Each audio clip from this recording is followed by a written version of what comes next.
Hi everyone, Rachel Caldwell here with Seattle Reign FC head coach and general manager Laura Harvey. Laura, coming off the team's first trip to North Carolina this season, what were your takeaways from the match? It's a tough place to go. I think we knew that going there. Difficult team to play against, but we know that there was things we could have done better in the game. We performed average probably for us. We stayed in the game for a long period. I think we could have scored off a set piece off Maka in the first half, and then obviously Pino has that chance really late in the first half where if that goes in, I think it changes the game. And then second half, I thought we started brightly, but you always know then you're going to be put under pressure, and you've just got to accept that a little bit and accept that they're going to have chances potentially in and around your attacking third. You just got to try and restrict that. And I think the most disappointing thing for us was to concede off a set piece, and the first goal for us was our own throw-in that we gave away in a sloppy area. So, as much as I thought they were dominant a lot of the period of the game, I think the goals we conceded we could have done a lot better on.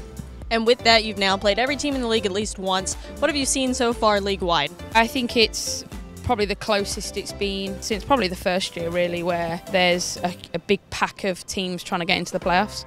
I think that with that, it means one week it can look super tight, and then the next week, like this weekend, results went different ways where the lower half of the table caught the higher half up, and North Carolina get the win against us, which pushes them away from everybody again. So I think every week it's changing, and I think it's going to go down to the wire, which is great.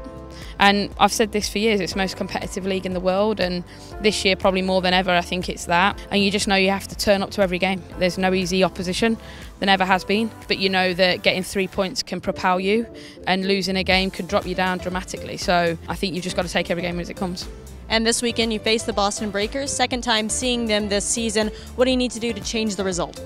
I honestly think in that game it was a mentality thing for us. I don't think we worked hard enough with and without the ball. I think they wanted it more than we did on that particular day. But I think it was good for us in that period of the season to get that, because it gave us a bit of a spark that we can't just turn up and expect to win games. And post that we had a little run where we did okay.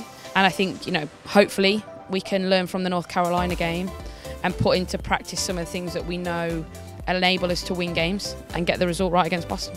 And despite being shut out last weekend, the offense still leads the league. What do you need to do to jumpstart that against the Breakers this weekend? I think it's always the same for us. We know that we have threats going forward, but we have to take our chances. And in some games they're going to be limited, like they were against North Carolina. But if we take them, it's a different game.